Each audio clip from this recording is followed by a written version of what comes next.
Love yourself back with one simple word. Ta-da! That word has so much magic to it. It's the word I say when I've messed up, when I have spilled things, when I have forgotten things, when something breaks, when I accidentally burn something on the stove or in the oven, just whenever things don't go as I planned. And this really just started off as a joke, but somewhere along the way, it really became a word of medicine because instead of spiraling into any shame or self-criticism, tada, that word brings me back to ease, back to softness, and it really reminds me that I'm human and it gets to be messy, it gets to be magnificent, and still like so worthy of love. So this episode is like an invitation to use this little love word, or you can even call it the shortest ever love letter to your imperfect self. So let's dive into a little bit more of the power of that tada word. So when I grew up, it was in a family where I learned that when I made a mistake, even, accidental mistakes, as we all do, it was the root cause for annoyance, for extra work, extra cost. Like it was very clear that when I messed up, it was a huge inconvenience to me, to my parents, my family, and that's just the way it is. But what this really did to me was that it created that very strong voice of a harsh inner critic. And you probably know this for yourself as well, because this is something we all really tend to do because we haven't learned how to handle those mess ups in a healthy way.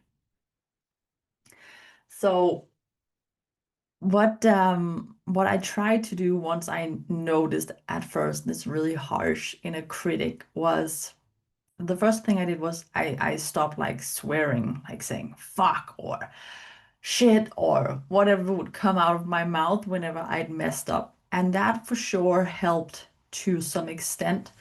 But I still had that feeling of shame, of annoyance, a little bit of guilt. Like, oh, why can't I just do this right? So, what I needed was not only to stop saying the words that would propel me deeper into that shame or annoyance spiral, it really was a subtle shift that would break it entirely and spiral me upward. And I'm not even sure how I got the idea to say that tada word one day. But I do remember when I said it the first time because I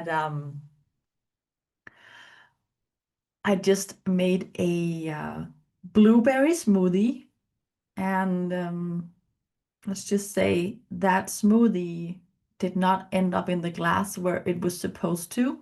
It was actually all over the floor, on the cupboards, in the kitchen. Everything was just purple. And I just looked down and I'm like, ta-da! What a masterpiece I just made. And instantaneously, that just shifted my entire state from any downward spiraling, any annoyance into just, this is fucking fun. Like, how, how did this happen? And what's beautiful about this is that when we can meet our humanness with humor, that's where we can turn the oh no moments into like, of course, of course, we're gonna do this as well. Um, and eventually just it became something we did in our household. My husband does it as well. So even if one of us do something silly, and let's just say it's my husband, I have an experience in my mind that just came up where he dropped 3 eggs, not boiled eggs, just fresh eggs on the floor. And anyone who's ever wiped up an egg know that it's pretty annoying. And one is annoying, three is a lot. And I saw him falling into that a little bit dark place of, oh, this is so annoying.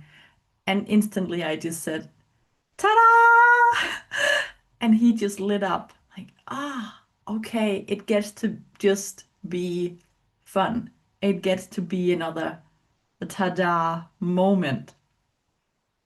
And then we just do whatever it takes to clean up the mess and move on. But there's no shaming, there's no guilting, there's no nothing. It's just a ta-da moment. And that little word really becomes like a doorway to kindness to yourself, to self-compassion, and to the freedom of being a human who's imperfect. So I can safely say that this is something I'm gonna keep doing. Inviting in that childlike fun and awe, and it's a game changer. And I hope that you feel inspired by this. Maybe Tadaaa is not the right word for you. It definitely is for me. It flips everything immediately. So you can try on that word for yourself if you want, or maybe you find your own words. But I'm telling you, it has it has a lot of potential. And when you say the words, it's of course with the right energy behind the words. It's not just ta-da, like use yourself, use your body to get yourself behind it and say like, ta-da! Turn that stickiness into softness, like say it with a smile on your face, because that really is such a powerful way to meet yourself in imperfection instead of judgment. It has that sense of something almost like celebrating having messed up. And that is so, so damn liberating. So when you try this on, I would absolutely love to know how it goes for you. Because tada is a very, very powerful and potent way of shifting your state and slaying that inner self-critic and just turning it into a moment of course, tada, I made this. So use that doorway back to kindness, to compassion, and to really accept yourself as an imperfect human. I hope this short, sweet episode today landed well with you. Sometimes we don't need a lot of words. We just need something with the right impact. And Tada is exactly that.